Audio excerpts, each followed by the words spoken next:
Akhir tahun itu aneh, ada rasa lega karena akhirnya kita sampai juga di penghujung perjalanan. Tapi entah kenapa di saat yang sama ada perasaan campur aduk yang nggak bisa dijelaskan. Kita senang karena bisa istirahat, kita bangga karena beberapa hal akhirnya tercapai. Tapi ada juga sisi lain yang lebih sunyi. Rasa cemas karena tahun baru sebentar lagi. Rasa belum puas dengan diri sendiri, atau rasa bersalah karena ada rencana yang enggak berhasil, target yang meleset, janji pada diri sendiri yang belum ditepati. Dan kadang, tanpa sadar, kita jadi keras pada diri sendiri. Kita lupa bahwa hidup itu bukan kompetisi, tapi perjalanan. Dan setiap orang punya ritmenya masing-masing. Kalau kamu ngerasain hal yang sama, tenang. Kamu nggak sendirian. Banyak orang sedang memikirkan hal yang sama di penghujung tahun ini. Di video ini, kita bakal bahas 7 cara menata kesehatan mental sebelum masuk 2026. Bukan biar kamu tiba-tiba jadi sempurna, tapi supaya kamu bisa menutup tahun ini dengan hati yang lebih ringan dan melangkah ke tahun depan dengan lebih siap, lebih tenang, dan lebih percaya diri. Yuk, kita mulai pelan-pelan. Pertama, terima tahun 2025 apa adanya. Banyak orang memulai tahun baru dengan satu kebiasaan yang sama, menyalahkan diri sendiri. Kok targetku gagal? Kenapa aku nggak berkembang? Kenapa hidupku rasanya gini-gini aja? Padahal, kita sering lupa bahwa hidup nggak selalu berjalan lurus. Ada masa kita maju, ada masa kita diam, ada juga masa kita harus mundur untuk bisa melihat lebih jelas. Dan menerima apa yang terjadi di tahun 2025 itu bukan bentuk kelemahan. Bukan tanda kamu kurang usaha. Bukan bukti kamu kalah. Penerimaan itu langkah pertama supaya kamu bisa sembuh. Sebuah cara lembut untuk bilang ke diri sendiri, aku sudah melakukan yang aku bisa, dan itu cukup. Ingat, menerima bukan berarti menyerah. Ini justru tanda bahwa kamu siap melihat hidup tanpa ilusi. Bukan seperti apa yang kamu bayangkan, tapi seperti apa adanya. Dengan begitu, kamu bisa tahu langkah apa yang benar-benar kamu butuhkan ke depan. Tahun 2025 sudah lewat. Kamu nggak bisa mengubah apa yang terjadi. Tapi kamu selalu bisa mengubah bagaimana kamu melangkah dari sini. Dan itu jauh lebih penting. Kedua, tulis hal-hal yang sudah kamu lalui. Kita sering banget sibuk mikirin apa yang belum tercapai. Target yang meleset, mimpi yang tertunda, atau rencana yang enggak jadi, yang membuat kamu bertahan sampai hari ini. Bukan cuman pencapaian, tapi semua hal yang kamu jalani. Termasuk yang berat. Kadang kita lupa bahwa bertahan juga sebuah prestasi. Bangun setiap hari meski capek. Tetap jalan meski semangat turun naik. Belajar dari sesuatu yang rasanya pahit. Itu semua juga bagian dari perjalananmu. Coba luangkan waktu sebentar. Ambil kertas atau buka notes di HP. Tulis 3 hal sederhana ini. 1. Hal sulit yang berhasil kamu lewati. Entah itu kehilangan, tekanan pekerjaan, masalah keluarga, atau sesuatu yang nggak bisa kamu ceritakan ke siapapun. 2. Hal baik yang kamu syukuri. Mungkin kecil, mungkin sepele, tapi tetap membuat kamu bertahan. 3. Hal yang kamu pelajari di sepanjang 2025. Pelajaran yang bikin kamu lebih bijak, lebih kuat, lebih ngerti diri sendiri. Saat kamu baca ulang tulisan itu, kamu akan sadar satu hal. Kamu jauh lebih kuat daripada yang kamu kira. Dan itu sudah cukup menjadi alasan untuk bangga pada diri sendiri. Ketiga, bereskan emosi yang belum kamu selesaikan. Akhir tahun sering membawa satu hal yang jarang kita sadari. Beban-beban kecil yang nggak kelihatan, amarah yang kamu simpan rapat-rapat, kekecewaan yang kamu pura-pura sudah lupa, rasa bersalah yang terus menghantui, atau luka hati yang kamu pikir sudah sembuh, tapi sebenarnya masih terasa, dan tubuh kita ingat semuanya. Kadang lewat gelisah, kadang lewat capek berkepanjangan, kadang lewat perasaan hampa yang datang tiba-tiba tanpa alasan. Kabar baiknya adalah kamu nggak harus menyelesaikan semuanya hari ini.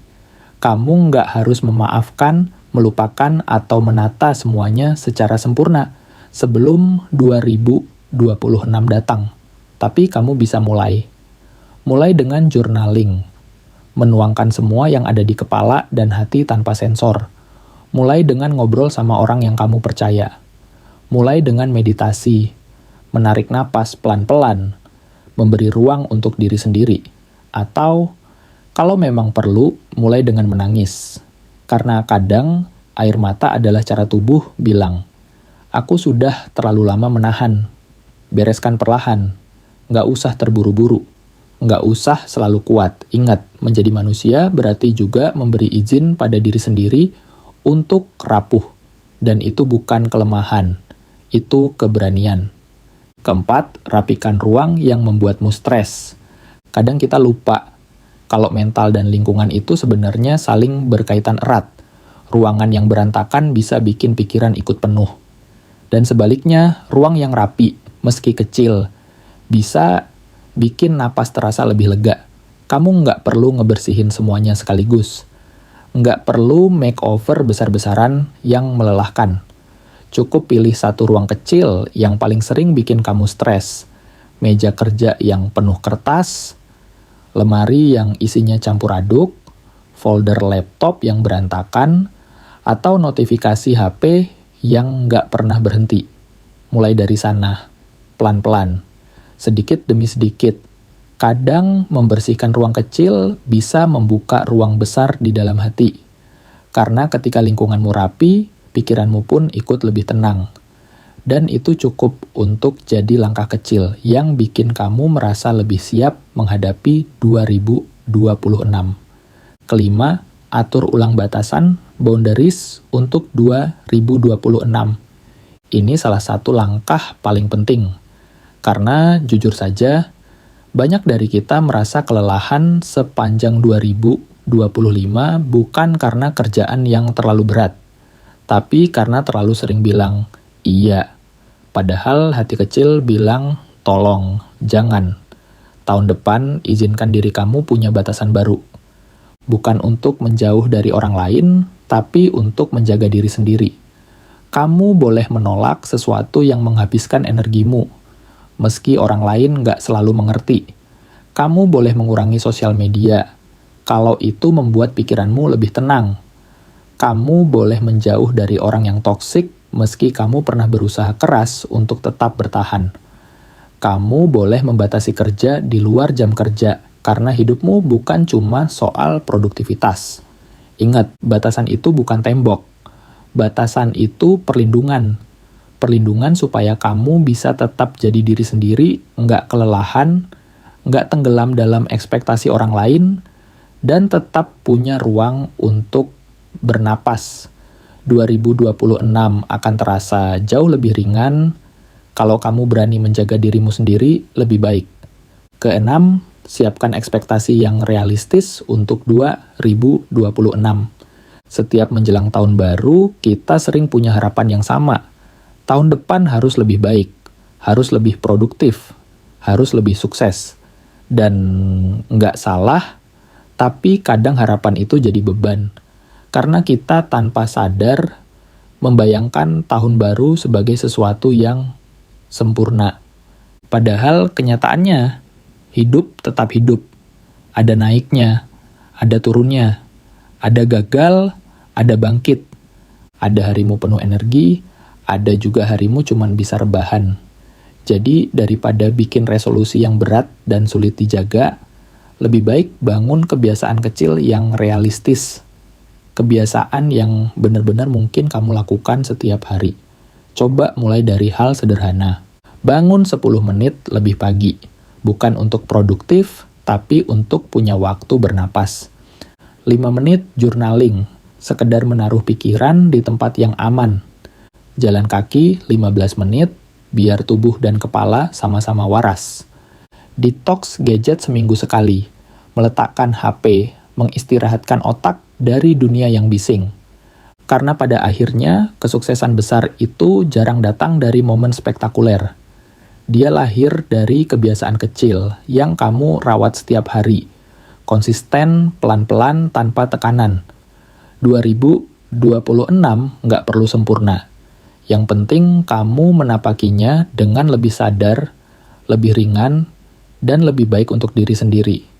Ketujuh, rayakan dirimu sekecil apapun. Kadang kita lupa betapa banyak hal yang sudah kita lewati tahun ini. Betapa sering kamu bertahan meski capek. Betapa sering kamu tetap bangun, tetap bekerja, tetap berusaha.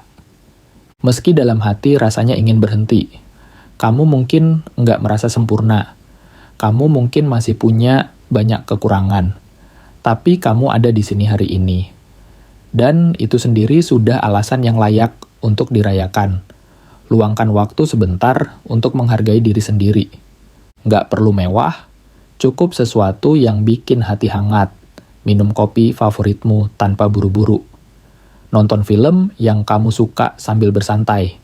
Jalan sore sendirian untuk merayakan ketenangan.